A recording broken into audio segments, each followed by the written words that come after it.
Hey guys, hope everybody's having a good day out there today. Welcome back to another edition of Intuitive Angling, and much appreciate you guys taking some time to tune in. And I'd like to thank everybody, man. We're getting really close to hitting 70,000 subscribers, probably sometime within the next week, and everything's growing really good. And I appreciate everybody that's subscribing to the channel, and all you guys out there that aren't subscribed. If you like what's going on here, or if I piss you off and irritate you, but you still like tuning in, man, just hit that subscribe button. It'd be much appreciated.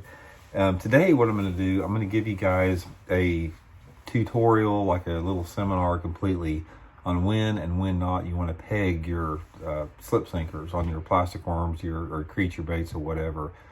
There's a lot to it. There's really a lot more to it than what a lot of people think, and I'm going to sort of give you my opinion on it and show you guys how I do it. Real quick, just want to remind everybody, man, if you guys haven't had a chance to check out all of our new merchandise, just go on my YouTube homepage there and you'll see all the merchandise we have available at the bottom of the screen. Got new logos, got a bunch of different stuff on there. It's a good way to support the channel if you want to check some of that out. Okay, guys, let's talk about this a little bit, the pegging versus not pegging.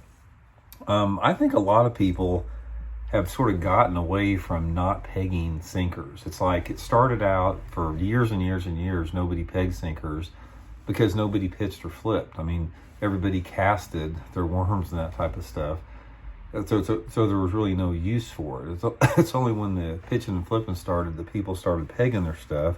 And now it's sort of, common knowledge. I mean, everybody does it. Everybody pegs their stuff. But one of the things I want to talk about real quick when you're talking about pegging apparatus, before we get into it, there's three basic types of pegging apparatus. You've got your peg-it, or this is like it's called a peg-it. It's a rubber peg, which I use quite a bit. And then you got a toothpick, which still works really good. And then a lot of guys use these bobber stoppers, which I don't really like. And I'll explain why here in a little bit. I only use them in one situation. So those are the three different ones. First of all, let's talk about the situation when you want a free sliding sinker like this. Now, most of the time, guys, if you can get away with it, I'm going to tell you this right off the bat. I don't care if you're casting or pitching and flipping or whatever. If you can get by with not pegging your sinker, do it. Because what happens is when that bass bites a hold of this lure like that, if your sinker is pegged like there and that fish bites it, when that fish jumps like that, the sinker is pegged against the bait, and it gives the fish a lot more leverage if it has that weight of that sinker in its mouth like that. So that is another big factor why you don't want to peg it, because if you don't peg it, a lot of times when the fish bites that sinker will separate and you'll have the bass with the bait, and since it doesn't have the weight on there, it doesn't have the leverage, and they don't throw the bait near as much. So this is the point. To me, this is the big advantage of rigging it like this, because it separates, from the bait like that. Now, I actually, the person that I first learned this from was Larry Nixon back many years ago. Larry, said if you can get by with it, don't peg it. So I don't most of the time. Also, another time that I don't peg it is if I'm using a light sinker. This is a pretty heavy sinker here, but if I'm using like a 1/8 ounce or 3/16, and if I'm casting a bait, say like a soft plastic stick bait or worm, a lot of times what happens when that bait gets in the water, the sinker will separate from it. And I think a lot of times the fish think that the bait is chasing something and almost trying to eat it, and it triggers that competition reflex in the fish, and they'll hit it. So if I can get by with it, I'm not pegging it. But the times that I am pegging it are the times that I need to keep my bait together. Say, for example, if I flip this bait into a lay down or a bush or something like that, what happens a lot of times is when this hits the water, the sinker will get caught up on a limb or something like that, and then your bait doesn't go into the water. It just sort of hangs there on the surface. But if it's together, the whole thing efficiently falls down in there. So there's two different ways I do this. Okay, now what determines the peg-it versus the toothpick? How I determine this is by the size of the hole in there. If the hole in there is a little bit bigger, which is normally if you're using a 1/2 ounce or like a 3/4 ounce sinker or something like that, a lot of times the hole is too big for the Peg-It to efficiently peg that thing tight in there. It's just too loose and it separates too easy.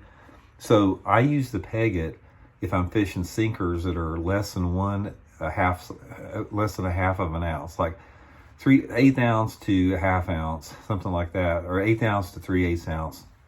I'm using the Peg-It. And the reason I like the Peg-It is that it gives you the opportunity to tighten the sinker as loose or as tight as you want. If you have a smaller hole in there from a lighter sinker, depending upon how far, like I said, I'll put this in here, and depending upon how far that I pull that Peg-It into there, you can see like that, as you pull it in there farther, it gets more pressure. And see, this one actually is too big. It goes in there really easy.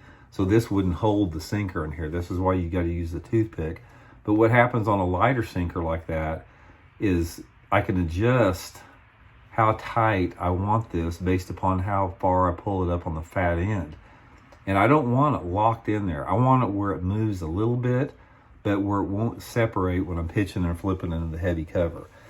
But if I'm using a little bit heavier sinker, like a 1/2 ounce and 3/4, that's when I'll use the toothpick, because the toothpick is larger and it'll fit in that hole better. So I'll put it in there, and I don't want to jam it in there. I put it in there until it's snug, and then just tear it off like that. And I want it where it'll slide a little bit, but it still locks it down in there like that. Guys, don't worry about the toothpick fraying the line, because the only time that I'm using the toothpick is if I'm using 17, 25 pound test line. I've never had an issue breaking off, so you're not going to fray your line with that. Now, the Peg-It, the reason I don't like the Peg-It, and most people use these Peg-Its, so the reason I don't like them is that see the size of the Peg-It there? To me, when you have that Peg-It on there, it puts more hardware on the bait. Basically, the things are about 1/4 of an inch long, and they extend up above the top of the weight there, making the weight look larger. I don't like it for that reason. And another reason I don't like it is it locks the bait down super tight. So the fish have no opportunity to throw that bait. And they do if you have it pegged. You can actually adjust it where it's a little bit looser. And if you're putting these Peg-Its on, it locks it down too tight. The only time that I will use a Peg-It is if I'm flipping and pitching mats, like with a 1 ounce sinker or an ounce and a sinker, ounce and a 1/4 sinker with braided line. At that point, the hole's so big, a lot of times it won't even fit a toothpick. Also, I don't think that matters if you have a big hunking ounce and a 1/4 piece of lead on there. I think that's not going to matter much. So that's the only time I do use it, is with the braided line and the super heavy sinkers. But guys, that's sort of the system that I use by that. If you can get by with it, like I said, try to go without a slip sinker. I think a lot of times you get more bites. I think it's more efficient. You land more fish.